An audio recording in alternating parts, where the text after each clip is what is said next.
அடுத்தவர் பொருளை திருடக்கூடாது என்ற நோகத்துடன் வாழும் ஒரு நேர்மையான முயலை பற்றி அறியலாம் வாருங்கள்.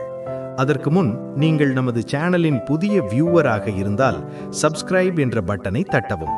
அப்பொழுதுதான் நான் இது போன்ற கதைகளை போட்டவுடன் உங்களுக்கு வந்து சேரும். ஒரு அழகான காட்டில் ஒரு முயல் வாழ்ந்து வந்தது. அது மிகவும் சுறுசுறுப்பாக இருந்தாலும் சில நேரங்களில் சோம்பேறித்தனமாகவும் இருந்தது.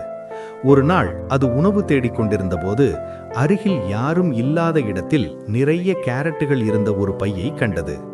அதை எடுத்துக்கொள்வதா என்று ஒரு நொடி யோசித்தது. ஆனால் உடனே இது யாரோ ஒருவருடையது, அதை நான் எடுத்தால் தவறு என்று நினைத்து அந்த பையை அங்கேயே வைத்துவிட்டு சுற்றி பார்த்தது. சில நேரத்தில் ஒரு முதிய ஆமை அங்கு வந்து தனது கேரட் பையை தேடிக்கொண்டிருந்தது. முயல் உடனே அந்த பையை காட்டி உதவியது. ஆமை மிகவும் மகிழ்ச்சியடைந்து முயலை பாராட்டியது. அதனால் முயலும் மகிழ்ச்சியடைந்து எப்போதும் நேர்மையாக இருக்க வேண்டும் என்று முடிவு செய்தது. கதையின் நீதி: நேர்மை எப்போதும் நமக்கு மகிழ்ச்சியையும் மரியாதையையும் தரும்.